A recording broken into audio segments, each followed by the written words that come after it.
question. One, obviously, we get asked all the time from people, how do we get the best result now, given that the market's changed slightly?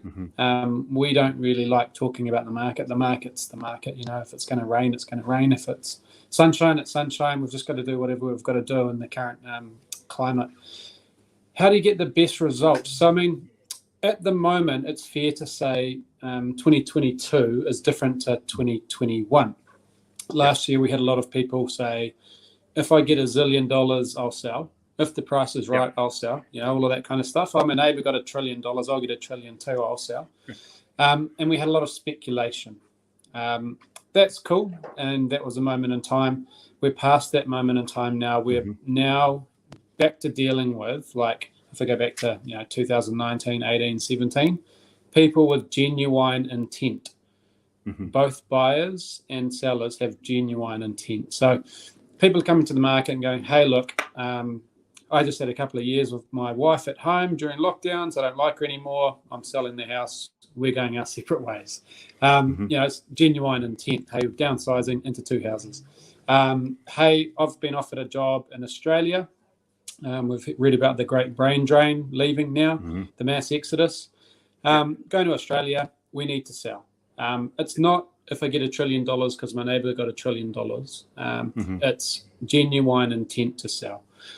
So we are seeing people coming to the market and going, what do I need to do? What do I need to do to get the best price?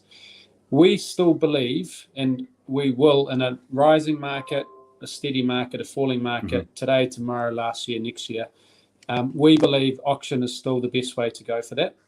Reason being, it's buyer versus buyer.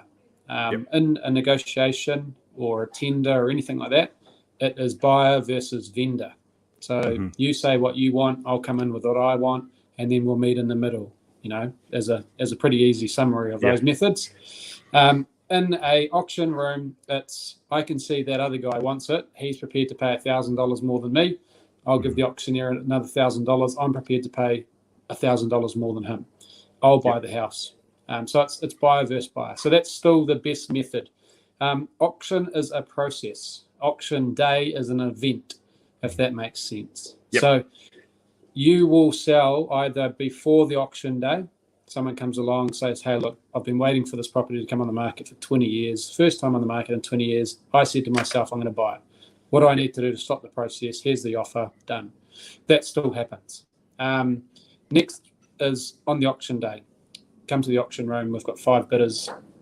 They fight it out. We hit the reserve or work to a level which we can sell the property at. If that doesn't work, our third opportunity obviously is after the auction. Hey, I was a conditional buyer. I came to the auction, or I was just watching it online and I saw it got passed in at X level. I'm above that level conditionally upon me selling my house. Would you work with me? So I've got 3 opportunities to sell. It's still the best way. Price buy negotiation screams lack of motivation to buyers. Yeah, it's just like, you buy property, you'll know. If it's on there by negotiation, you probably see it as an opportunity to, work with an agent who doesn't know what they're doing, or a vendor who, might be lost. Auction shows intent. So to get the best in the market at the moment, you have to show genuine intent. You have to come to the market with genuine intent too. And you've got to be prepared to work with a good agent who's going to take you through that process, accumulate the buyers and let them compete versus each other. Yeah, it's great. Is there, at the moment, as you said, the market's totally different. The last time you and me spoke, Tom, we were talking about sort of 2021. We had to catch up the beginning part of this year and how the market was trading. It's so different at the moment. One question is, obviously, as a seller, I agree in portion to that. And going to an auction shows that I want to sell it. Exactly true to the point. When we met last time, you said that people come into the market and seeing if they could get that ridiculous number. And if they didn't, they'll pull out. So it was wasting people's time, truly was. And the auction is showing that you're going to sell. Is there something else as the seller? So I go, cool, I am going to sell. I go to auction. I'm showing the market. I'm serious about this. Hopefully, then the buyers fight it out. But are you seeing any other sort of trends within that that makes a benefit for the seller, like sort of conditions they might have there going easier access, earlier access, something else that might be in the contract that you've seen sort of a subtle trend that's helping buyers go, hey, I'm more interested in this property because the buyer has given me more favorable conditions on the contract. Yep. So we're seeing that. So from a seller's perspective, if you are allowing flexibility, that is great. You know, like if Lawrence, you come along and say, hey, look, I'll buy the property and I'll pay you a little bit more, but I need a little bit more time. You know, so a longer settlement date, whatever. And if you can accommodate that for a little bit more, then that's great as a vendor. So we've had clients that go, hey, look, he's offered a little bit more, but I need it gone by this date, and that person couldn't do that date, and that's fine. You know, it's a commercial decision made by that owner. I know there's more there, but I'll take this because that works with my other criteria.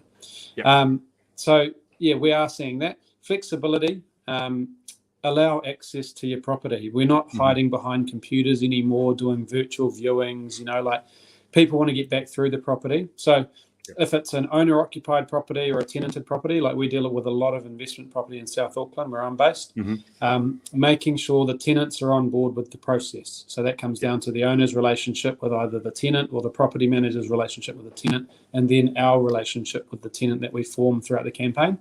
If we can't show people property, we're not going to get you the premium price. That's just the result of access. So having access is huge. Wasn't so much when we couldn't move, but hey, we're moving. And so we're looking at property again. So access is a big one. Presentation, I mean, you know what it's like, Lawrence, you've done your hair today, so have I. First impressions are really important. You know, if I had turned up with an afro on, without a suit on, whatever, and you hadn't done your hair, everyone would be like, what's happening to these two guys, you know? Thought they're professional. So if your property, the lawns aren't mowed, the washing is hanging out, and it's an open home, you know, you haven't vacuumed, the dishes are half done, all of that stuff, just people like, oh, these guys aren't that motivated. Like they haven't even bothered to put in any effort into the property. Same with tenanted property, same with any property.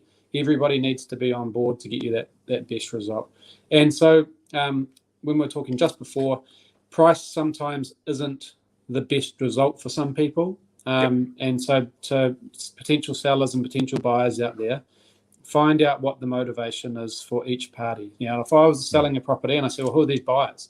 Hey, look, they needed to get their kids into this area by term 3 starting. I'd say, cool, well, I can probably make that settlement date work, but I'm going to need them to come up on the price. Ideally, I wanted to have another Christmas here, but I can make term 3 work.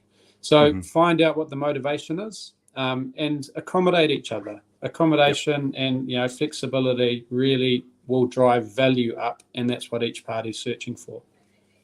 It's awesome. Thanks for that so much, Tom. So much tips and insights in there. And I smile now because a lot of what he said is so accurate in my journey. And I know in Tom's journey, it is so true. I'm coming to open homes that is pristine, coming to open homes that are a little bit lazy, finding out what people's wishes are. As he said, the price is not necessarily the best outcome what a buyer or seller, fundamentally, both sides of the table are looking for. There's other stuff that sits sometimes behind that, and that can make for a better deal for both people. So just finding that out, asking questions, and then seeing we can go from there.